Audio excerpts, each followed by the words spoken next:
How's it going, people? Welcome back to the channel and welcome back to Title Talk. International break is over, the last one of the season, and it's the business end now. And obviously, we're representing the three teams in the title race at this moment in time. With 10 games to go, still a lot of football to be played, 30 points up for grabs. So it's not quite there yet, but we're getting there, people. No more international breaks, week in, week out, action, Premier League, Champions League, Europa League. We're all, fighting on different fronts. FA Cup as well in there for Steve. They're still on for the quadruple, but we will talk. We will not the quadruple, the treble. Sorry, what am I saying? Oh. Liverpool already bagged the Carabao. Sorry, James. Before you jump in and remind me. We all make mistakes. A lot of Liverpool fans have made mistakes with Xabi Alonso, James. So should we go straight into that, or? Do you want to finish your intro? A little bit of professionalism on the felt like the right segue. You said mistakes. I've heard a lot of Liverpool fans saying 95% sure that Xabi Alonso's coming in, and that 5% seems to have won it. But you're right. Let's do the intro properly. We'll get into it. Big up James. Big up Steve. Channel links in the description below. We're trying something new as well. Steve, I believe, is also streaming this. I don't know. It's a new feature on StreamYard. Maybe it's something that works. Maybe it's something that not. So if anyone's streaming in from Big Steve's channel, big up, love for the love. If it works well, then we'll do it across James's channel as well, moving forward, because then it brings all the audiences together rather than just on this channel where predominantly Arsenal fans are. We'll have the Man City fan base from Steve. We'll have the Liverpool fan base from James, if it works correctly. So hit the like button. Make sure you subscribe not only to here, but to James, to Steve. And you know what? I didn't let them know beforehand, but I'm going to let them know now. We might have a sponsor coming on board. I say we might have a sponsor coming on board. They're on board for this show, Steve, James. They're on board for this show. You might have saw them, Fantasy 5. They've sponsored the Big Six before. It's a free-to-play game, and you can win up to £5,000 each week. And I say each week, it's each game week. So it's not betting. It's literally just sign up. You do have to be 18, but it's a game where you pick 5 players week in, week out. And if those 5 players hit the points target that Fantasy 5 give them prior to the game, then you're in with a chance. Not a chance. If you get the 5, you win part of that jackpot. You might win the whole jackpot if you're the only winner, but you might split it if there's multiple winners. I do want to bring it on the screen quickly just to explain to you like how to play the game. There's a link in the live chat. There's a link in the description. I'm going to run through it real quick because it's pretty simple. You just click get started here. You can see there, pitch, 5 players to pick, 5 games across the top, starting with Tottenham, Luton. And you just go through and look at the players, look at their points target. I mean, I'm looking at Werner here, 6.5. He could grab a goal. It's Luton in behind. Yeah, let's put Werner in there for that game. So if Werner hits 6.5 or above, that one's in the bag.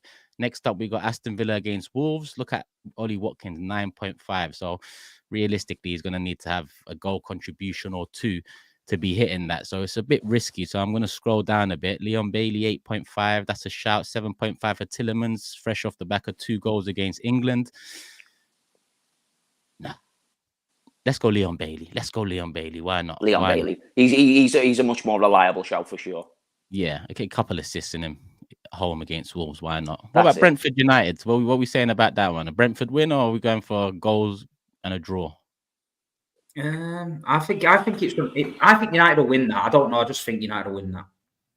So what are you saying? Rashford 7.5 sounds like a shout. What's Garnacho? I'd probably go Garnacho. Rashford can't hit a barn door. That's a shout. He's 7.5 as well. That's a shout. Why not? Next up, Liverpool Brighton. James. Hello. You're going to give me a tip here? Liverpool Brighton. Who do you think I should go for? Well, my eyes are terrible. So in terms of like how much it will be, I'm not too sure. But an always ever reliable in those type of games would be this season. You could probably bank on Darwin Núñez achieving something. Okay, maybe he's going to miss 5 sitters. If he gets an assist or a goal, he'll get you some points. Let's put him there. 9.5 is a stretch, but you are right. He's a master of chaos, so we can only hope and pray. Man City, Arsenal. Steve. Sorry, mate. I'm just saying Man City, Arsenal up next. So I'm thinking, who do I put in for this one? This is my team, so I'm going to put in a player that I believe. Wow, Declan Rice 5.5. What's the points though? 5.5. So what does that mean? That means that for him to beat a 5.5. If he gets a goal, a clean sheet, he should beat that pretty easily. I mean, on the flip side, you've got like a Núñez and Man City on a 7.5, obviously being the home team. I'll let you choose with that one. I think Rice, if he's 5.5 and you think it's doable, why not? I think Rice is sensible. There we go. Rice, I need you to mark out of the game. That's my 5 picks. Big up World Sports Fantasy 5. Like I said, it's not betting people.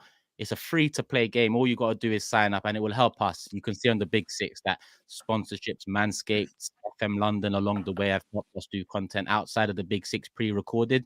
Same here. I want this show to be a brand in the future. I want us to be building this across the next few years, and sponsors will help, especially sponsors that you don't need to pay. And people need to know, that this is the original title talk, I've seen a lot of these title talks popping up this week, Similar format, similar, Liverpool, Arsenal, Man City. You tell them, fans. Steve. You know what I mean? With you know what I mean? It's like when you go, you send your missus to Asda, innit? Yeah. You say, do us a favour, get some Twixes, And then I come home and she's got them snide ones from Aldi that called like My Mate or something. And I'm like, listen, I don't work all week, to be eating My Mates with me brew. I want a Twix, Right out. So, the original out there is always the best. I know your mum tells you like it's the same, but just in a different package. It's not the same. It's not the same, This is the original one.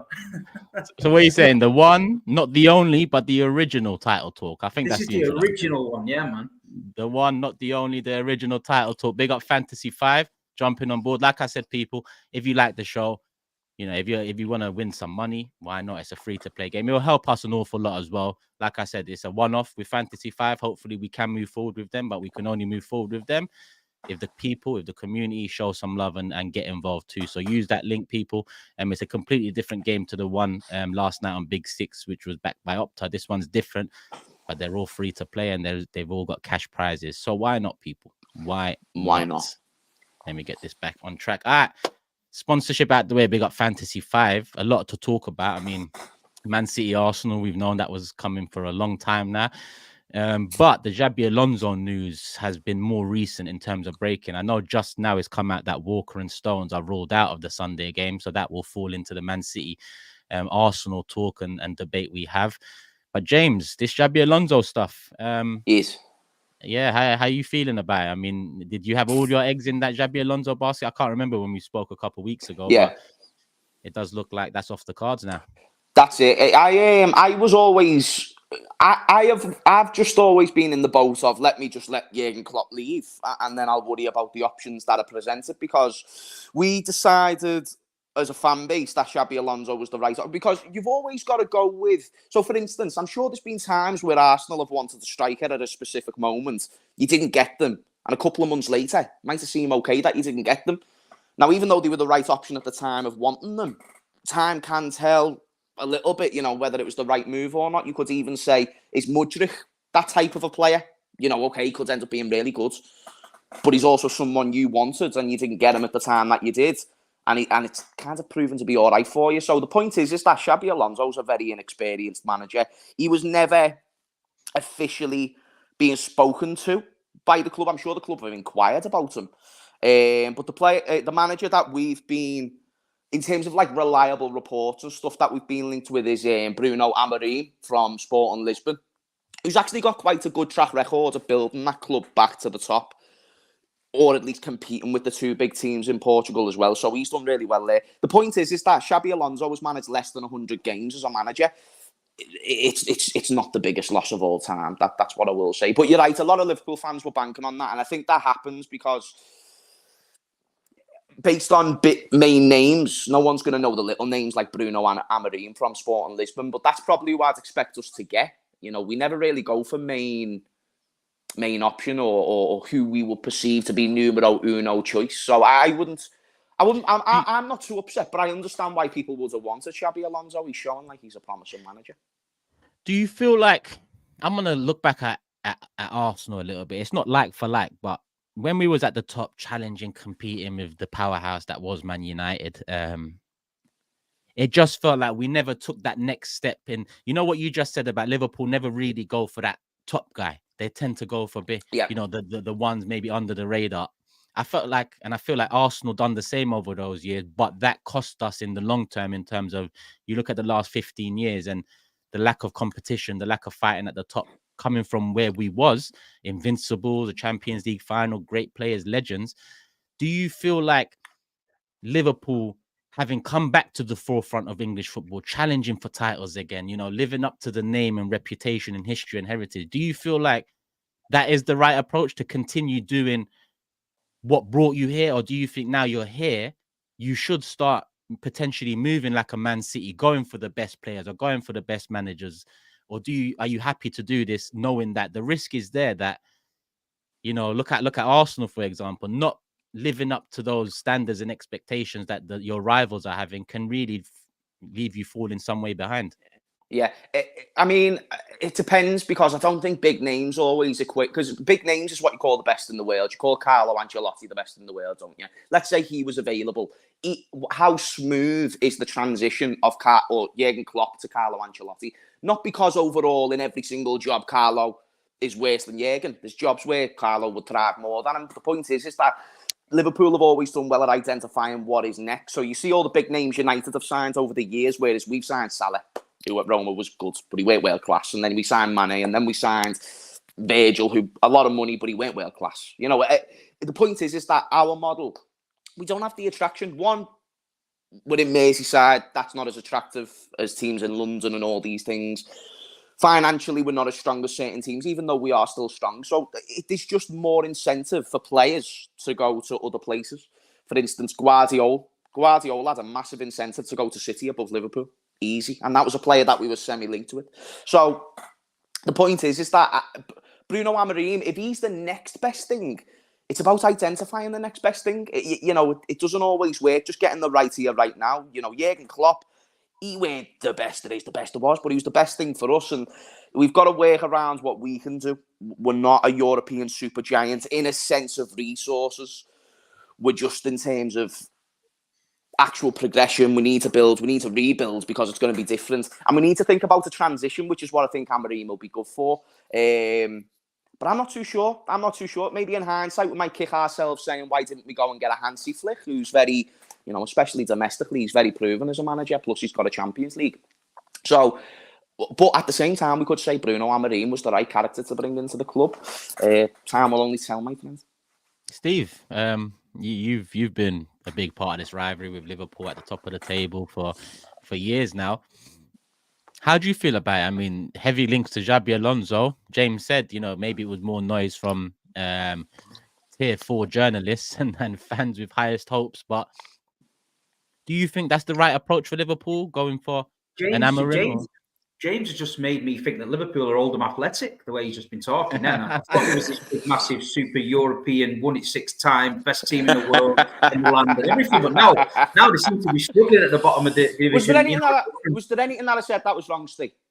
But no, finally, it was good to hear a scouter actually talk down a little bit, you know. But I think the Liverpool fan base had the dream of the Alonso. I get it. He's ex-player, and the fairy tale looks like Jurgen Klopp goes, Alonso walks in, and everything's fine.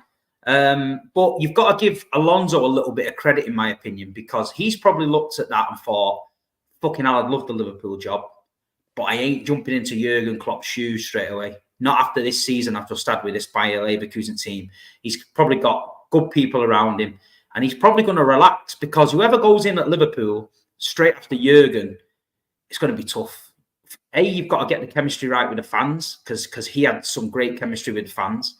B, you've got to get it right on the pitch, and it looks like maybe this summer Salah and etc. a couple might leave, so he's got to rebuild it. Yeah. So I think it's a tough job, I think it's a tough job to follow on. It's going to be exactly the same when Pep decides to go. I don't envy the person that's going to have to jump in them shoes. But Alonso, he's obviously he's clever. You know, I've said it before. Managers' stock, right? It's the only stock in the world that can literally nosedive in a month. You can be talking about a manager. Oh, De Zerbi, definitely he's going to replace Pep. Now, if you said De Zerbi is replacing Pep, people wouldn't have it. Yeah, Graham Potter. Oh, Graham Potter. Yeah, he's going to go. He'd be brilliant at Chelsea. He's out of work. So manager situations are crazy. I'm sure Liverpool will do the due diligence and stuff, but I just think whoever comes after Jurgen's got a tough job. Yeah, I mean, someone in the chat said it as well, James. You could liken it to United as well in a way when post-Ferguson, rather than going for maybe someone with more of a reputation, they tried to have the seamless approach, maybe someone along the same lines as Fergie, character-wise, maybe They had the approach-wise. wrong people. They had different people making decisions. That's why I'm a lot more True. confident about if we do get Bruno Amorim. But Sir Alex Ferguson deciding your next manager is a horrifically bad idea. And it's a horrifically bad idea in hindsight as well, because he left the club, although he left them league champs, he left them in a big mess. Really, I I've had a nightmare, Turkish. I've had a nightmare where Pep Guardiola's on the pitch with a microphone, crying, telling everyone he loves them, and saying, "Trust your new manager." And Bielsa's sat in the dugout on a bucket. I've had it. What a nightmare. You know what I think of that bucket, yeah? And I can see the comments going, "Big Steve, you said this guy was a fucking muppet on a bucket." I'm like, yeah, but Pep said he's mint, so we've all got to roll with it. Got to roll with it. Hey, you've got the best midfielder in the world as well. Don't forget Mateus Nunes. When Pep said that about him. What was I saying there? I've gone off track in my head. Do you remember? Fergie to Moyes, hindsight. So the point is that, now we've just got Michael Edwards back. He's just brought in a sporting director from Bournemouth, which might not seem like the biggest statement, but I think we all know how much of a big statement Michael Edwards is. He's turned down every big job there was available. Man United, Chelsea, Real Madrid, Barcelona. He's turned down humongous jobs. And he's came back to FSG. He's more taking control of FSG's assets. It's not just Liverpool this time. But he's obviously the head of recruitment in terms of who's going to be in the sporting director position. So I have been very happy with the way they have traditionally ran this football club and the way they've made decisions. So I'm happy to give them the chance. If they weren't here, I might have a lot less confidence. But yeah, I think with those in the helm, I think the decision making is what's most important. And that's very different. And that's why I brought up United, was because they didn't have those decision makers to progress that club forwards, which is why they're still seeing the effects to that today. And the hope is that, Ratcliffe, who's brought in like the City fella and all these people, hopefully now for them, it's a new progression. But that's what they've always missed, whereas we've sorted that before the managers even left. So from that standpoint, it is what it is. But like Steve said, anyone who tries to replace Jurgen Klopp, it's a tough transition. So I'm just kind of taking it each day as it comes. So are you both in agreement? More so you now, James, because it's upon us. Wenger left in very different circumstances. He overstayed to the point where in the end it wasn't a case of should we ask Wenger who's next? Let's just let him go. Yeah, the success you both clubs have had over the last 6-7 years, wouldn't you want Klopp, James, or Steve, Pep to have any say in the next person that comes into the role because of what you've seen in the past? Or do you look at them and think, well, you've built us, you've helped build us up to where we are now? You know, your experience, your opinion might go a long way. Or do you think, don't ask Klopp, let him go and leave it at that? Yeah, I think, why would you? He's not going to be here in over 12 months. And in over 12 months, you might need a much different style of play to what you need now. You need to give the new manager freedom. And I feel like, like David Moyes, I feel like he always had the pressure from minute one. If you're getting anointed by Sir Alex Ferguson, there's now an expectation to continue giving Man United the success that you possibly can. I just think it's better if you let the board make their decisions. I think they're the ones who are recruiting these people. Why is Jurgen Klopp? Jurgen Klopp's specialty is to be a man manager. That's his specialty. It's to run a team and manage a team. It's to be able to hire the right assistant coaches. That's his job. That's what makes him such a good manager.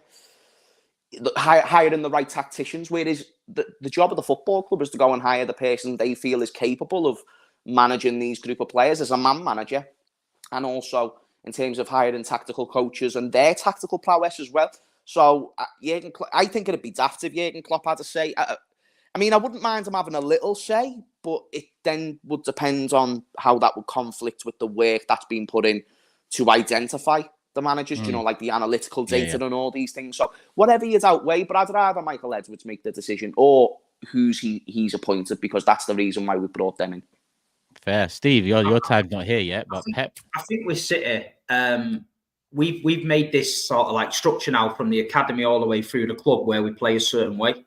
And I think with our recruitment, it's be different. I think we're going to recruit someone that comes in and plays our way, which is Pep's way. We ain't going to bring a manager in who's going to say, right, well, I'm going to go 4-4-2 now, and we're going to do this, and we're going to play to two strike. It's not going to happen. It's going to be that way. So City will have already identified a coach. And the point of the Man City football group, what you see, these teams we've got all around the world, the coaches within the football group are all trying to play this football. So eventually we will have our own managers inside the group that we can interchange. I mean, Ange was at Yokohama Marinos, which is our club.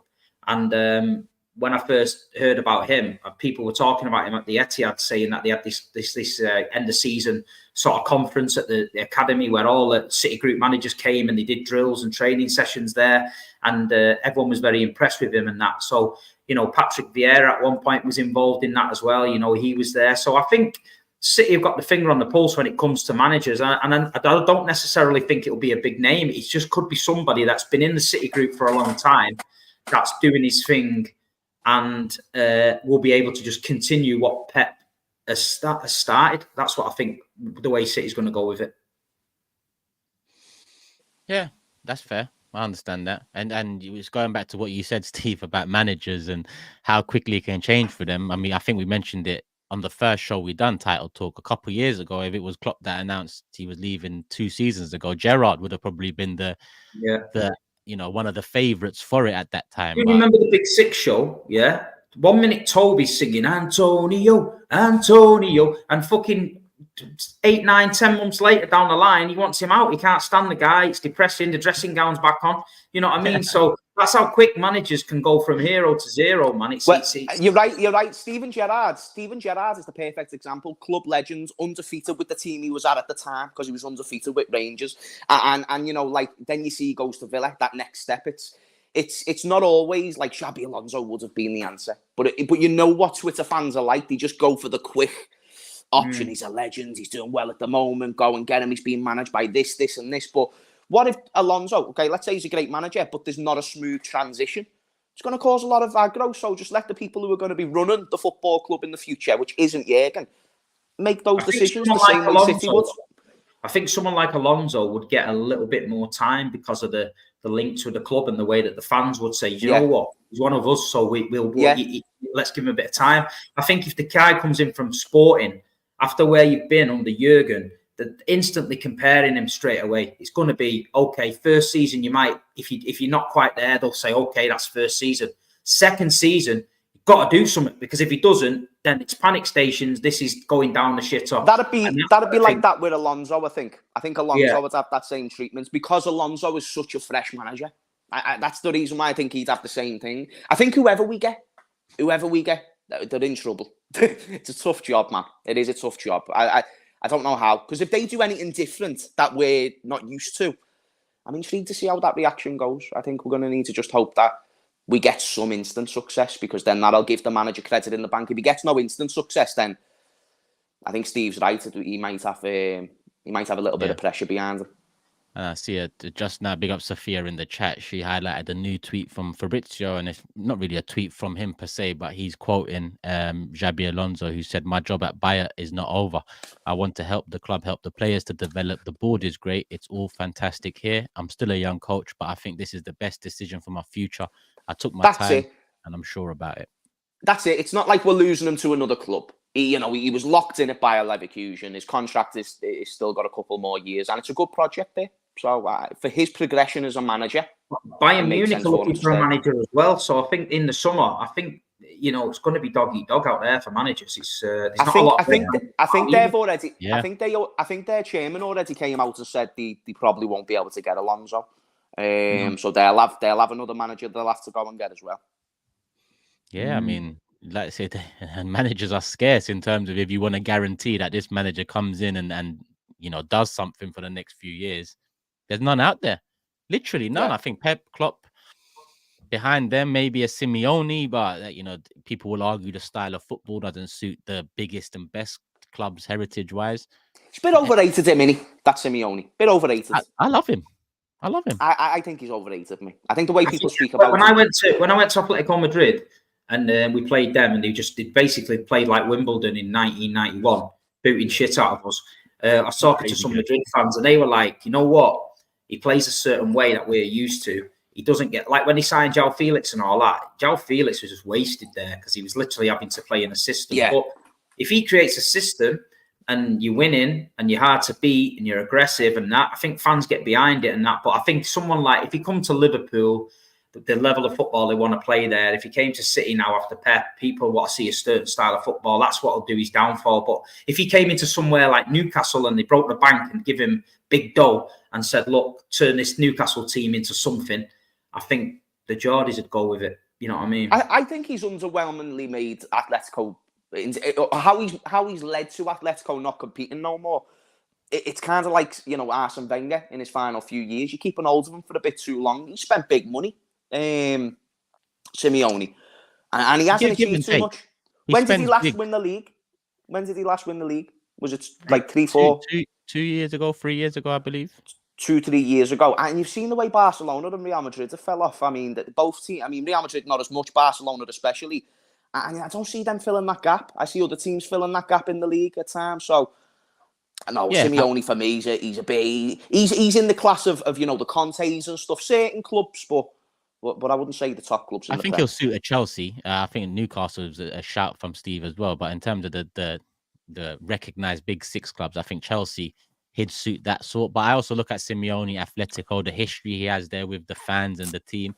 So when they do have seasons that don't live up to par because of the love, the connection, the history between Simeone and Atletico, you're into the next season regardless. So I actually think Simeone will probably end up at... He played in Italy. I think he played for Inter, if I'm not mistaken. Yeah, he did. I think he'll be at Inter eventually. That's what I think suits him. I think that suits him so much more. If you told me now, based on what I know about them both, I'd rather Amorim above Simeone for us.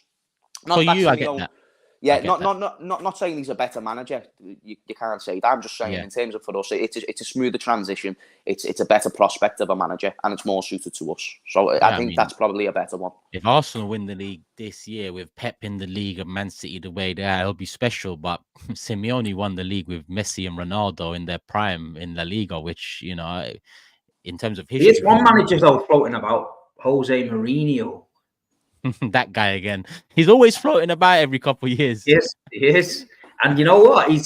People will be having the conversations at these football clubs. There's going to be people that want Jose Mourinho. Do you know what I mean? He should go to Chelsea or United. I don't think he's a good fit for I don't think he's a good fit for Liverpool. No, I think it's a nightmare.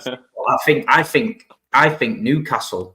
If I'm Newcastle, I'm thinking get rid of Eddie Howe, which I did predict, by the way, beginning of the season on the Big Six show, what would happen. And I told them not to get attached to him, but they didn't believe me. And I think Mourinho at Newcastle could be the one. What does he do for them, though? I don't understand what he does for Newcastle. Do you know what he does? Do you know what he does, right? This is a football club that's not won a trophy for 60 years, right? The supporters are absolute crazy, yeah? Mourinho loves to be that man that comes in when the shit's down and fucking brings a bit of success and leaves a hero. Yeah. He'd get a statue. If he won the Carabao Cup at Newcastle, there'd be a statue of Jose Mourinho outside there. That's how desperate the Newcastle boys are for a bit of success. And I think Mourinho comes in, brings a few old heads in, gets them a bit mad. Newcastle sprinkles a bit of dark stardust on it and gets them an FA Cup or something. I think that's perfect for Mourinho. There's no pressure. They haven't won a trophy for years. It's not like he's got to go in there and do something. He's got to literally follow on from someone. He's following on from no one. He's Jose Mourinho. So people will say he's the man that got Newcastle the first trophy in 60 odd years. And I think he's an ego guy now. I think that's what he likes. You know what I mean? Yeah. No, good point. Yeah, that's fair. That's fair. Half an hour in, people. 1.4K in the building. Hit the like button. Make sure you're subscribed. Not only here, Big Steve, MCFC, James Redmond's channel, all in the description. Nice and easy, people. Before we move on to the big one of the weekend, since we've touched in on Liverpool, James, Brighton should be 3 points, right? I know they've, you know, ruffled some feathers against you over the years, but home, you know, job done. It's different now, isn't it, with Brighton? They've lost too much talent to where you look at them the same way. Still a good team, still can get points off you. I just feel like, how often can a team be your sort of bogey team when they've just constantly lost the players who were the bogey players? We've got McAllister, you've got Trossard, Trossard was the biggest knobhead. He was the one who would always absolutely finish us. I hate him. I see him on the bench for years, and I just think, that's serious. That is serious, because he's a top player. He was always someone who I highly, highly favoured at Brighton. And if we lost to them or drop points to them at all, I think we can only afford to drop about 4 more points between now at the end of the season. I think about 4 more points is the maximum. And I mean the maximum that keeps us comfortably in the title race till the last game. For that reason, I see us winning. I think it'll be close, but no, I don't see Brighton. I don't see Brighton the same way I did in years gone by. Yeah, so you expect 3 points, expect to be top of the league before the kickoff at the Etihad. One question from Ahmed saying, would you both take Arteta at Liverpool and City? He wouldn't suit Liverpool. Steve? I think with his City connections with Pep and that, he'd suit City a lot more. The City fans would just take it. Listen, I think he knows the club and that. He's been around it when we've been in title races and stuff. So, but I just think it's never going to happen. He's an Arsenal guy. He's been an Arsenal guy. He's never disrespected Manchester City, really. You know what I mean? He's always been respectful. But I feel like I don't see him managing another club in England other than Arsenal. And I think he'll end up at Barcelona somewhere down the line. Yeah. The love that he has for Arsenal is probably the hate he has for us. He's been at City competing with us in title races. He's played for Everton. It wouldn't work at us.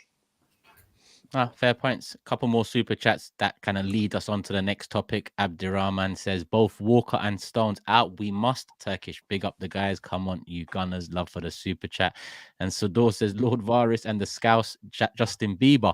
It's been a pleasure being in the title race with you both. May the best team win on Sunday. How the fuck have I been compared to Lord Varys and he's getting compared to Justin Bieber? It's mad. The spectrums are mad. One side to the other. I mean, listen, it makes a change from Phil Mitchell, so I'll take it. That's true. That's actually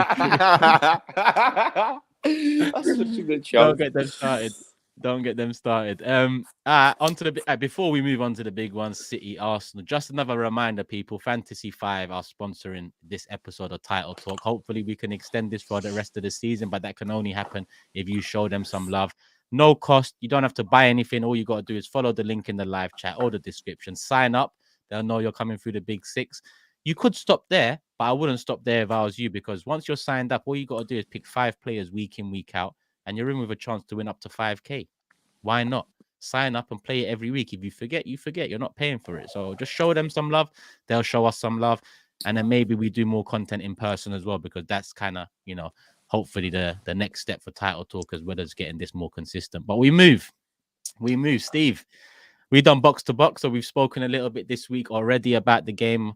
I think that's coming out today. If it's not out already, it might have just dropped. But that's on AFTV. But we're here, man. We're here to talk about it once again, closer to the time now, knowing that Stones and Walker. Stones was pretty much a cert, but Walker was the one where people were saying he'll probably make it, but it's official. He's not going to make it. Does that knock your confidence, Steve? Like, that do you feel like it's an uphill task now? Listen, we're definitely a better side with them two fit. But it is what it is. We've got a good squad. If Ake, Guardiola, Diaz, Akanji are fit, I think that's good enough back 4. But it is what it is. Listen, there's nothing we can do. We just got to get on with it. We've got a good enough team. We're at the Etihad. There's no excuses. And I feel like we've got enough to get the job done. I don't get worried by injuries. We went to Derby last year, 6-3 at the Etihad. We had no Rodri.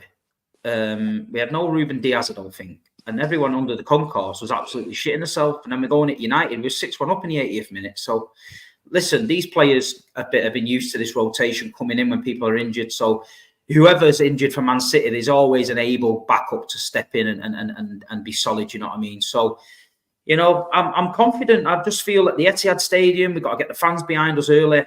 We've got to dictate the play, make sure we control the pace, like I've said. And I'm just looking forward to the game. It's a proper... You look forward to it, man. Anfield the other week, look forward to it.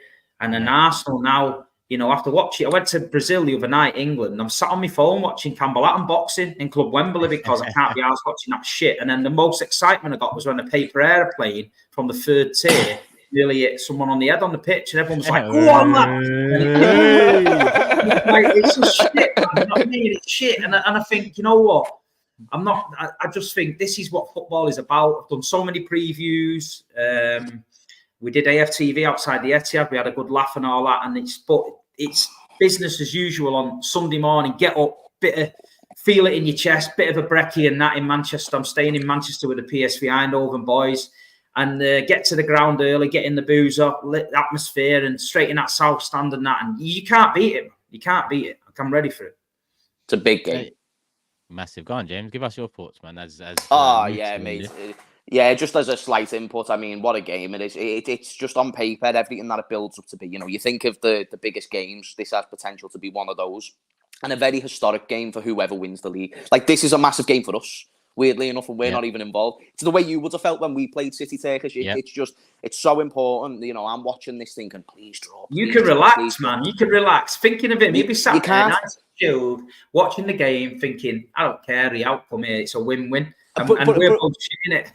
Yeah, no, true. It's definitely not got that type of intensity, but a draw is like a win for me. You know, that's my part to play in this. You know, Turkish wants to win, Steve wants to win, I want the draw.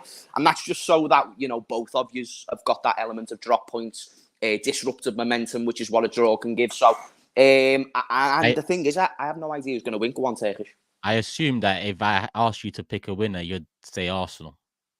I would lean towards it, yes. But is Rodri playing? Yeah. It's a draw for me. I'm just thinking of that unbeaten streak that he's got. I'm thinking there's just little things like that. Little, I don't know what you want to call them, stats, coincidences, whatever. I feel like that's one that's not going to be lost at the Etihad to Arsenal. I just don't see our City team let that happen. I think it's better that Walker's not playing as well. Walker has been abysmal this season, from what I've seen at times. Maybe Steve might just use better language, like he's been okay or he's been sound. But I do think most City fans would admit there's been times where he hasn't looked up to the races. When he was up against us, that was probably one of those times. And I'm glad that he's not going to be up against, would it be Martinelli or someone like that, who I know is also, who's also had in some ways a bit of an underwhelming season. But I think that'll work better for City offensively and on the ball. But we'll see. But I think a draw, most likely. Like, if I was putting money on it, I'd be going with a draw. But if I had to choose a winner, I would lean towards Arsenal. I spoke about the game this week where last season we went long over Arsenal midfield straight into Erling Haaland for the layoff into De Bruyne, and we killed them that way. How I see the game panning out, I think that Erling Haaland ain't going to be involved like what you think this time. I think Erling's job is to keep Saliba and Gabriel far away from that midfield as humanly possible, so that Foden, Bernardo and Kevin De Bruyne can get in that pocket there and hurt him. I think Haaland's job tomorrow is just keep wrestling, keep fighting, keep being busy, just keep them on the toes, on the front foot, keep making them runs in behind so they're dropping deep and just create that space. And that's how I see it. And I feel like City are just going to try and get on the ball early and just keep the momentum going. But if we let Arsenal get a foothold, if we let Odegaard in the game early doors and start letting him dictate it, and I know that City are susceptible. I can't say it. You were there. Because sometimes we leave Ruben Diaz exposed, but without John Stones playing and going into that midfield role, we might be a lot more solid. Because last year, when we went flat back four centre backs, we went on and won the treble. Kyle Walker didn't, play that much. So I'm not overly worried by Kyle. We need Kyle for one game a season, Real Madrid against Vinicius Junior. Other than that, no, Kyle's been great, but I feel like we've got enough. Akanji's been the best defender for us in the last few weeks, to be fair. He's been really, really good, but I do worry about him at right back a little bit, especially if I've seen Akanji at right back, I'm putting Trossard over there just because he's small, he's very nimble, and he can tie him a bit. I think Martinelli, if Akanji gets all over him like a fucking rash and like bangs him out out a bit and lays a little bit on him early doors, feel like Martinelli can go missing a bit in the games. But I think Trossard's just like a wasp. He's fucking always in and around you and ready to go. He doesn't fade out the game for me. I think he's always dangerous. But And Saka, I'm hoping Nathan Ake or Guardiola on that left-hand side can deal with him. Guardiola's a little bit more worrying because, I've seen people roast him a bit on the left, but Nathan Ake is quite old-headed and gets up in and around Saka early, forces him backwards and that. But there's so many different permutations around the pitch where this game could be won and lost. It's going to be fascinating to see. Bernardo Silva, you're going to see him he'll pop up at centre back and get the ball, and he'll bring it in midfield, and he'll be trying to confuse Arsenal, thinking, hold on, where's he playing here? Who's supposed to be on Bernardo? He's getting the ball all the time. And that's just a trap that Pep will set for somebody to step in. And once you step in going to intercept Bernardo, then you've lost your shape and City are in, you know what I mean? So, yeah, man, it's going to be a good game. Man. Do you know if City still had Gundogan and Mahrez, I'd be saying that they're winning this game all day. Yeah, and it wouldn't 100%. Even be a question. Yeah. Honestly, I think we'd be clear in the league if we had them two. I think we'd be clear. I agree. I think those two are such game changers. I think we have an extra league title if them two win in the team the season that they got it against Villa. I just think that Gundogan, especially Gundogan, I mean, Mahrez as well. I'm not trying to say just Gundogan. Both of them were just, oh my goodness, just to see them coming on in the 70th minute, fuck that. Yeah. That's the worst thing that you can possibly see. And I just don't think City have that now. Was it Doku who came on? Doku done well when he came on against us, but I didn't feel the way that I did if I saw a Gundogan coming on or a Mahrez. I think they would have been, I think he will be good eventually. I just think for right now in a game this big, it does seem to be leading towards Arsenal for all these little reasons, the key players being out. Jack Grealish is apparently fit. And if Jack's a great option because we're a far better team with Jack Grealish in it. The Man City fans are now starting to realise that, yes, Jeremy Doku's exciting. He's very, very direct and he does things and tricks and everyone thinks it's great. But with Jack Grealish, we can control the tempo of the play left to right really fast. Jack will drag people in. Jack will win fouls in your half. If we need to frustrate Arsenal and keep the ball up the pitch, Jack will win a foul. Jeremy won't. He'll try and flick it past someone, lose it. Next minute, we're getting caught on the transition. So, I think Grealish coming back's massive for us. And if he's fit, fully fit, and he's on it, he could have a big say in it for me. It's such an interesting one for me because, end of last season, I wanted Arteta to do something different against City, and whether he had a something different in him or not, I think Pep shut it down, and City shut it down pretty quickly with an early goal. But the highlight was Pep done something different against us. Haaland dropping, De Bruyne working off him, the space being created off the back of that, it literally ripped us apart. I'm interested to see Sunday how Arteta sets up because this season we press, but we press in a different way. It's a lot more structured. It's kind of man to man. There's not much risk being taken in the press, but it's still as intense. And that's where our controlling kind of, low XG against has come from. I need Rice to lock up De Bruyne. De Bruyne's been the thorn in our side every year when we play City with him in the side. Yes, there's been other thorns, but De Bruyne is that one. We saw home and away last year, and we don't even need to talk about those two games. We can talk about his time in the Premier League. One of the GOATs, one of the greats for sure. But Rice is that destroyer that I think we lacked in midfield that we need. Partey is a different type of CM, a very different type of CM to a Declan Rice. I think Declan Rice, just give him the job to stifle, be De Bruyne's shadow. People might argue then, what about Rodri? That's where Odegaard comes in, and I need Odegaard to pick up the spaces. I need Odegaard to keep Rodri on his toes. So the midfield battle is going to be key. And then Steve mentioned Saka, Martinelli. Now, I'd much prefer Walker to be playing. Not just because of what James said, because when I've seen him this season in games, and probably the most recent being Diaz, he has looked susceptible to, pacey, tricky wingers, and Martinelli is exactly that. So I'd prefer him to face up against Walker. We played at the Emirates this season. We had no Rodri. We had Rico Lewis, Bernardo Silva, and Kovacic in midfield. Mm-hmm. Do you know what I mean? This is a different midfield that's coming. That is coming on. Yeah, Sunday. It's Rodri that's given me the confidence of a result this time. Big one. That's the big one. Let me ask Steve something. Steve, who would you rather face up against as Arsenal striker? Would you rather it be Kai Havertz, who's on form right now? 4 goals in the last 4 he scored for Germany as well, I believe, against France, I think it was. Or would you fear Jesus one? And I use the word fear lightly because you are Man City, you are a great side, the best team in the world, all the trophies and all of that. But who would you want to face up against? Would you prefer Kai Havertz up top for Arsenal? Would you prefer Jesus comes back in? I prefer Havertz. I feel like, yep. Yeah, I think I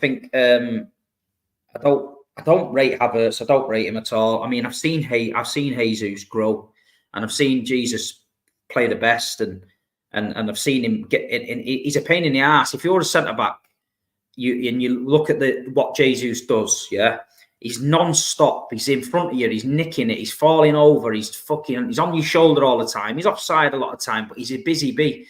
Havertz, I think you can. I think you could bounce Havertz out of that game, mate, and he don't want to know. I think if you bounce Jesus, I think it just makes him worse. So I feel like you've not seen the best of Jesus at Arsenal just yet. But I think that's down to himself. I feel like he's a confidence player, but he's a bit sulky for me. Like I've said it before, 1 minute he wants to be a winger and he don't see himself scoring goals. Then when he's scoring goals, he thinks he's a number 9, R9. But I don't know, but I just think he brings the energy. I think if you're a centre-back, you've been in a game against Jesus. But, my own opinion, I prefer City to play against Havertz than him. Turkish, has Jesus had a good season? No. Nah. And injuries is the key thing behind that. Steve said we haven't seen the best of Jesus. I think the first 14 games last season before the World Cup, we saw a glimpse of the best of Jesus and how he opened up, how he brought in Saka, Martinelli, the free-flowing attack. Then Brazil, big knee injury. And in my opinion, we haven't seen the best. We've seen glimpses like Sevilla this season. I think Jesus was man of the match. He was his usual tricky self. But it's few and far. I really do think the knee injury has now cost him that extra yard. And I don't mean this by Jesus was the paciest player. What I mean is his turns rely heavily upon his knees. The way he turns with back to goal against defenders, it's very cute. And the knees play a big part in that. I don't think he believes in himself. I think he's lost confidence in himself. The Jesus that was at Man City would try a little trick. He would try something, but he knew he could do that in the City team because he could be relaxed with it because City would go on and win. I think if he fucks about at Arsenal and it's a tight game, I think people are like, fucking hell, what you doing? Fucking do this. And then I just feel like he needs a bit of rhythm. He needs a run in the team. But he's definitely a better player than Havertz, in my opinion. And I just feel that, it's just Jesus. He's probably got unfinished business with City as well. So the last thing I want to see is Gabriel Jesus scoring against fucking City. I don't want to see that. A lot of Arsenal fans call out, Havertz played against both City games this season, Liverpool as well in there. So, James, I'll flip the question to you as well, since we're on the subject. Do you think Arsenal should go in with a Havertz where, he played a key part in helping us with the 1-0 win because he got the assist and he started in the Community Shield. He started against you guys as well, FA Cup. He cost us, but then in league games, there's the argument that he helped us. Who do you think Arsenal should go with, Havertz or Jesus? Havertz. In my opinion, you don't fix what's kind of got you to the dance. And I think Havertz has been such an influential role for that, getting the results against the big teams. And when I say the big teams, I mean like the top 1, top 2 teams where, you win those games. They're the difference of you winning league titles or not. That's pretty much how it's usually gone. So for you guys, even though I think Jesus is a much better player, I think Arteta's just found something for Havertz. And Havertz, Steve said it himself, why are you going to put a player in there who's low on confidence, especially a player who, every player needs confidence, but I think especially Gabriel Jesus. You can see it get to him that little bit more, or that more often, whether it's for Brazil not getting chosen or Arsenal. I just think if City have a spell where everything's going their way for 20 minutes, I think Gabriel Jesus switches off. I just think he'll look at that and think, right, no, it's not my day. Fuck it. Whereas Havertz, I think he's used to things not going his way. I think he knows, like, I've missed a couple of sitters, I've misplaced a few passes, I can bounce back from this. It's like Nunes. He's someone who's got that mentality of, okay, I've just messed up, I'm going to go again, I'm just going to keep going until it works out type thing. Whereas Jesus isn't that. I think Jesus will be more likely to shy away from the game, which is the last thing that you need. If you have one less man pressing, if you have one less man switched on, it's those moments where you get the likes of De Bruyne finding the little moments of space. So I'd say Kai Havertz, because he's going to be switched on for the game no matter what. The mentality thing, you know what? I've never compared the mentality of both, but I remember when Jesus said during an international break recently that scoring is not his, his plus point, his biggest strength. And a lot was made about it. But at the time, I remember saying, well, he's not saying anything I don't know or we don't know already. So I kind of brushed it aside. But then more recently, when I think about that quote, he's doubting himself by saying that. You don't say that without having previously had doubts about or having previously thought about it. Whereas Havertz has got slated at Chelsea. He's been slated at Arsenal. I've been part of that criticism this season. But he just brushes it off. He's just like, I'll play where the manager wants me to play. I'll still, his mentality is a bit, it's different to Jesus, which is I think it's the German mentality, because Timo Werner had something similar at Chelsea. He'd miss every week, but he weren't bothered, and he just can't keep going again. And it doesn't make them great players. It just means that they've got the mindset to maintain a high pressure 90 minutes. These guys have proven that. Havertz has, scored against Chelsea before. Against City before in a final. Just because he was in that headspace, he was in the moment. And you think about Timo Werner as well. He gave loads of teams headaches when he was at Chelsea. There's times where he's doing it now for Tottenham. I just think the mentality is different. And in this game, it's mentality. Steve knows this. You know this, Turkish. You think about the great Arsenal Man United games back in the day. It weren't just great quality, which it was. Some of the greatest quality games you'll ever see. It was extra. It was right. We're going to get stuck in your head. We're going to fucking make sure you don't feel like the invincible team that you do. And then you're going to say, well, we don't want you feeling like the mighty Manchester United. This game is that. And I think Havertz definitely suits that a lot more. Yeah. Steve, Ederson back in training, right? Because I thought he was going to miss this game. Or yeah, I mean, if after that stupid kick against Nunes, he's probably... I think he was just damaged his knee. I think it was just bruised or whatever. But I think Ederson will be back. But Ortega's a Dable deputy, sorry, you know what I mean? But I think City fans love him. So, but De Bruyne's definitely fit. Grealish is definitely fit. I think Bernardo and everybody trained. I think it's the Walker-Stone situation. I wouldn't be surprised if one of them makes the bench or something, because I just feel that there's a lot of like cloak and dagger going on between both teams, with the injury situation. I feel like the players all want to play in this game. So they were pulling out of international duty and stuff, which you can't blame them. But other than that, I feel that just can't wait to get out there now. Just get the game on. And but one thing I want to say is, like, I feel like Arsenal from last season, around this time, I think everybody could sense that they were they peaked and they were down in tools a little bit. I think they didn't believe they could do it. I think the fan base didn't believe. What I think's happened this season is you're actually peaking now, where you're getting better. The performance levels are getting better. You're getting the momentum of the supporters as well, which you need in a title run. You've got to have the fans on the same page. You've got to have the team on the same page. And I feel that if Arsenal win at the Etihad, I think everybody will have to take a step back then and say, fucking hell, these could actually do this. They're not messing about, you know what I mean? But then I feel if City beat you at the Etihad convincingly, I feel like that rocky feeling amongst the supporters and will be coming back into your head again, thinking, have we just done the same as we did last season? Are they going to tail it? So that's when you need to literally, if you do lose, get straight back on the horse and go again soon as and put it right. But I don't think the winner of the league comes out of that game on Sunday. I think there's going to be twists and turns in all three of our run-ins, which we're not going to see. I feel like there's going to be games where we turn up a little bit complacent, find ourselves 1-2 down at home, and we have to claw it back and that. But that's all part of the last 10 games. One thing I always said is, watch the fucking results now in the last 10 games. Watch the last 10 game results. Watch how many freak results come out. Even in games like you won't believe, like Burnley could go Chelsea this weekend and win. And you'd be like, where's that come from? And you'll see now, this is when people start to play again. And, it's going to be good. Takers, who's going to start in goal for yous? Raya? Yeah, without a doubt. What's happened to Ramsdale then? I know you've probably spoke about it 1,000 times. He's done. Is he just finished? Yeah, okay. Yeah, he's done. He's on the chopping block for the summer. Probably a sale. Yeah, probably looking at 30 mil, get our money back, and we keep it moving. I said he was overrated the whole time, I said about that about Ramsdale. Everyone was trying to say I was hating on him when I said he was overrated. I just said he's just a little flashy shot stopper, isn't he? That's all he is. He's not. He's not. I used to like that Goalkeeper that was at Arsenal. Who was at Wrexham? Did you sell him? Is he on loan there? Is he on loan there? Sell him?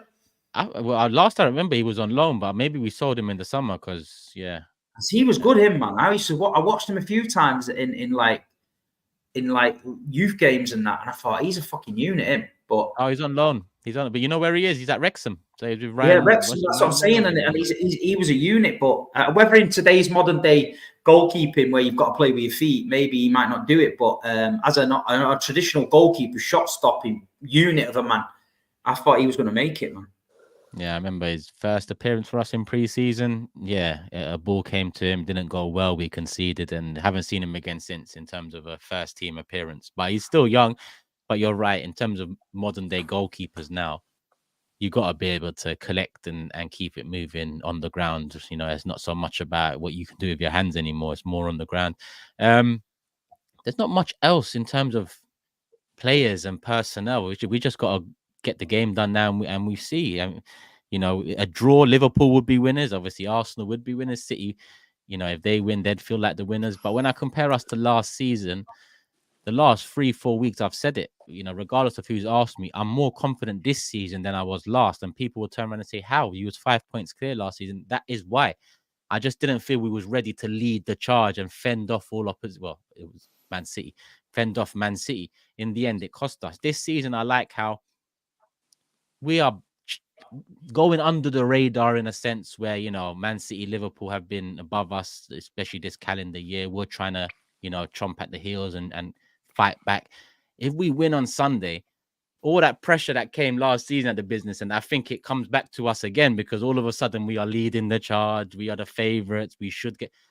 So I don't actually know if that, you know, if it could be a curse rather than a blessing, getting the 3 points at Etihad. We won't know till the end of the season. It's all, you know, ifs and buts right now, but it will be a mad 90 minutes. And I'm looking forward to Liverpool, Brighton before that as well. Hoping Brighton pick up something, but I don't expect them to. And Steve, I mean, we've done our predictions on box to box. You gonna let them know what you predicted? 3-1 City. You gonna let them know what I predicted? 3-1 Arsenal. Crazy, innit? Crazy, innit? Yeah, it's mad the way you were saying 3-1 either side. I don't know how. I see more of a path of Arsenal winning 3-1, but I still don't see it. I'll say 2-2. 2-2. I heard they're serving sushi at full time. Shark sushi. That's what I'm hearing. So no. There might be something special at full time. You'll wait and see. Shark fin sushi. 90 minutes done. I know Scar's watching as well, so he's got me there. But I had to get that in. I had to get look how far we've come. Last show, someone left a comment saying Turkish is looking around thinking, how do we get here? I can't lie, bro. It was mid-6 settings a few years ago for Arsenal. Now Liverpool, one side, City, another side. We're in this conversation, so I'm just happy. I'm riding the wave. Come Sunday, it's not make or break, but a loss would be a big, big blow to Arsenal. A big, big blow. So, you know, let's get the job done, boys. And hopefully for the neutral, it's an exciting game because the Liverpool City one was exciting. So hopefully this one is just as exciting. Steve, did you want to say something there or? Nah, all good. We're all good. All good. 4 super chats to get in before we wrap up. 58 minutes in. Reminder, hit the like button and obviously show some love to the sponsors. Fantasy 5. Goltonelli says, big up. This Sunday's game will be the game of the season for sure. What is Arsenal's weakness that City could take advantage of and vice versa? Steve, what do you think the weakness would be that you have to take advantage of for Arsenal? I just think that what I spoke about, we just got to make sure we can keep that back four away from the middle of the park and let our men just damage from there. So I'm just hoping that, you know, we can do that. I think Pep will have a plan. I think Arteta will have a plan. I don't think City are going to go long and try and do that because I just feel like this time Saliba and Gabriel will be up against Haaland, making sure he can't bring the ball down and lay it off to De Bruyne. But then you can concentrate on Haaland all you want, but then you've got De Bruyne. So then do you think, right, well, forget Haaland. He never did out last time. We'll just concentrate on De Bruyne. And the next minute, Haaland's scoring. Yeah. So it's tough. But yeah, I just feel City, I'd leave it to Pep. He's the man who can do it. And I just look forward to see what Pep comes up with at weekend. But will Bernardo start on the right for you? This is another thing I don't know. Foden might start on the right. I think Bernardo might start in the middle, just for the energy levels in there. You know what I mean? so he can pop up in the pockets and he can come deep for the ball if he needs to. I feel like you might try and stop Rodri. I feel like Arteta won't want Rodri having the ball, but then I feel like last season letting City dink it over into there was suicide, because surely to God, you'd rather give Rodri the ball on the edge of our own box and you can press and maybe win it back down there where we can't hurt you. Or why would you going to let Haaland bring the ball down on the edge of your 18-yard box and start to play from there? That's the worst thing can happen. Yeah, well, and holding was a big part of that. He just couldn't get his head around the occasion. That Saliba injury did fuck us. I mean, in terms of you started holding out last time, didn't you? Last season. Yeah, holding in. Yeah. He was dragged left, right, and centre by Haaland. He was pulled out of position just so. I forgot about easy. that. I forgot about holding in. That more holding on. Holding on, indeed. I don't remember he scored at the end and he winked. It's 4-1 and you're winking. Bro, get the hell out. Where is he now? Palace on the bench, bro. Forget that guy, man. I'm tired. In terms of City's weakness, Goltonelli. They've got a few. The depth is one. It's not the same. It's not the same. If we're talking about 11 on 11, how do Arsenal use a better depth? Better at them. Use a better depth. Best depth wise. If I'm Arsenal, I'm putting balls over Nathan Ake's head at right back, getting Martinelli to run onto him, and I'm putting balls over Ake's head at left back and Akanji at right back. I'm playing that diagonal ball. Liverpool used to do it all the time. Virgil van Dijk right over to Mo Salah, leaves him one-on-one with Nathan Ake. That's where I feel Arsenal. It's easier said than done. You've got to have the ball and the vision to and the balls to do that, and B, you've got to have the players that are confident enough to get in and behind. And I feel like that's where teams can hurt City. I do, especially with Kyle Walker's pace there as well. Yeah, good. Yeah, it could be an avenue. LFC say, big up, my guy. Hope you're well. He says, hi, Turkish. Big up, Steve and James. And seeing Steve doing all great things makes me a happy man. From Stockport to Overlap, and hopes Liverpool win the title. You're never, well, obviously a Liverpool fan say, but yeah, big up Big Steve, man. I mean, not only Big Steve. I mean, we've seen Big Steve's rise, over the years. Leading to Overlap, working for Man City, his boyhood club from away days at Lincoln and Yeovil to it's actually now. mad, that, isn't it? It's mad, crazy. It's like Netflix could do a documentary on that. They fully could, and I'd watch it. Yeah, and also I want to say big up James as well, because listen, James burst onto the scene as a young man. No ifs, buts, maybes, absolutes, all of that. But look at, I mean, we're seeing you on JD content now, James. So the rise has been great in itself. Seeing just a local lad from Kirkdale, lads. Just a local lad from Kirkdale. There you go. And I'm from 22 years old. When I found that out last week, I thought, shit, I thought maybe a bit closer in age, but nah. 14 years difference. But big up James, man. Keep on doing your thing. Big up Steve. Hey, don't forget about you as well, like creating some of the greatest football shows on YouTube. Don't forget about you. You make people. You came up with a great idea of a show that week to week, and I only know because of my own fan viewing experience. People literally wait there for 20 minutes, half an hour, 1 hour before you go live. That's what you've created, and your identification on people who can thrive in this game, Turkish, and being able to build good working relationships and good business ideas with them, and even behind the scenes and stuff, like, not to go into the economic side, but how fair you are economically with people that you work with as well. You're a top man, lad, and I think everyone on this show, absolute top lad. Couldn't think of better gentlemen to go for a title race. Yeah, well, hopefully you're saying that in 8 weeks. Hopefully you're still saying that. But listen, love for the love, James, man. I'm only as good as the people that I bring in, and listen, it's quality. It's quality all around. I'm just here for football debates. Glad people are enjoying. And this is a perfect reminder. Go subscribe to James, link in the description. Go subscribe to Steve, link in the description. We're also live on Steve's channel. Hence why I'm getting super chats like this from Zia Talks. Big up Winners and Turkish. Sharks are coming for Arsenal, and then hopefully your morale is down for Bayern to eat again. Also, Steve, you are always welcome back to Saudi Arabia, what a place, man. Loved it. People were brilliant with me over there. Can't believe it. What about me and James? Yeah. What about me? I'm coming Saudi this year. Well, no hospitality. Yeah, we need to go. Yeah, man. Hey, I'll come and chill with the sheiks for a bit. Why not? We need some al-baked chicken. There's more. I tell you what, if you filmed a football show in al-baked chicken, it was unreal, man. We must have been 40 man deep in the chicken shop, like, talking about the Premier League and that, but no bullshit, like proper, like, banter and that. eating a few corn on the cobs and that, some chicken fillet. And when I talk about al-baked chicken, it's the best chicken I've ever had in my life, man. I love it, man. I love it. If there's ever a reason to get to Saudi, I can't lie. I can do. So what is it? Fried chicken? It's like it's broasted chicken. So it's broasted. So it's like got a skin on it, a bit like KFC, but miles better. But you can have it spicy or normal. And the spicy, I think they inject it with spices. So it's different, man. But the little 4-piece, I was ordering loads of shit. And this guy says to me, have you ever had this before? And I went, no. He went, cancel that order. I went, what? He went, I'll order for you. And he went, 4-piece meal, spicy, some nuggets. With the nuggets are square like fish fingers. He went, spicy nuggets, nugget sauce, whatever.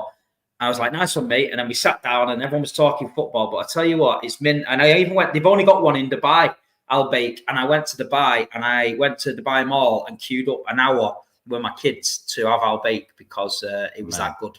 It's quality game, quality. Hey, James, I thought of you as well. I mean, obviously, Fury Usyk's going to be there. So I'd love to be there. Maybe Steve's on that. But 22nd of June is Kamzat against Whitaker in Saudi. Whitaker. Yeah. But I'm in Germany because it's Turkey, Portugal that same day. Otherwise, I would have shouted you and said, can we go to that? But hopefully there's a big UFC event at the new arena at City. I was at a restaurant launch last night. There was a guy there from Co-op Live, and he said to me, UFC something, Aspinall, Paddy Pimblett, everything is at Co-op Live in Manchester in July, I think. So that's an exclusive. He showed me where they're doing that? He showed me a thing on his phone at UFC Manchester at Aspinall. Yes, Manchester. Co-op Live, the new one. Stadium. I've been waiting for them to do a Manchester show. That's where it needs to be. Let's do that. Yeah, that's where it needs to be. Because Leon Edwards will fight Bilal Muhammad most likely. Yeah. And then they'll do a co-main, I'd imagine, of Tom Aspinall versus Curtis Blades. That's what I'd imagine. Yeah, rematch that. Yeah, even Paddy Pimblett. I don't know who he's going to get, but that would be an interesting one because he's been quiet recently. Ooh, shout. People might argue another over-the-hill guy, but he is a legend. Why not? Yeah, why not? That'd be a good fight. Steve, keep us up to date with that. If you hear any more news, tickets. The guy I just saw I was here again, and then he started telling me about this Co-op Live. He was trying to sell me some fucking hospitality suite in there for about 30 grand. So I was just like, yeah, whatever, mate. And then he started showing me all this shit, and I was like, see you later. It's fucked off. Got the info and got off. Okay, we'll keep up to date. We'll try to keep up to date with that. 2 more super chats left. We'll wrap it up. LFC says, Turkish, I DM'd you on Instagram regarding Grizz's forfeit. You said 115 memberships, and I'm okay for that, but only to complete forfeit, not for ball. I want Grizz free. It's mad. LFC say the reason I said 100 memberships firstly because I thought you wouldn't do it. Then I said 115, a little tongue in cheek. I thought you wouldn't do it. You've come with an offer in the DMs. I can't let you pay £500+ to save Grizz. And I don't think the people would want that either. I don't want to take your money to save Grizz. If he finishes bottom, he finishes bottom. It is what it is. Maybe you want to come do the forfeit with him. I'll take that. But big up. Good try. Last one here from Cat Fat says, do we really lose for the first time in 2 years to Arsenal after the teams that have come and failed to do us at the Etihad? I don't see it. Something Steve mentioned. You ain't lost since January 2022? Yeah, it's a long time. But listen, these things happen, man. We won at Spurs this season, so all good things come in the end. In the end, well, I've been saying that for about 15 years now. But yeah, here we are. And another title challenge. Steve, love as always. And we'll catch up again next week. James, likewise, love. We'll catch up again next week. James is a bit frozen there, but it's just in time because we're about to wrap up the show. I tried to stare someone out. Oh, there he is. Yeah, there he is. Sorry about that. Yeah, my thing was doing a madness there, boys, for like the last 2 minutes. Through in the comment section, like focusing in on one of the comments. Yeah. James, as I was saying, love. We'll catch up again next week. There is fixtures next week, so we'll talk. But there is fixtures, so it might have to be a Monday show. Maybe it's going to be a Thursday, Friday show, and we'll catch up on 2. But we will be here. Make sure you're subscribed. Put the notification bell on. Subscribe to James. Subscribe to Steve. All in the chat. And more importantly, people, they got Fantasy 5. They're sponsoring the show for today. Hopefully, they're sponsoring it for the rest of the season. But the only way that happens is if you sign up. And I'll mention again, it's free to sign up. It's free to play the game. And you can win up to 5K. So why not? Signing up helps us. here at Title Talk. And if you play the game, it can help you. You can win yourself up to 5K. Why not? Free to play, week in, week out, 10 game weeks left. Take advantage, people. Take advantage.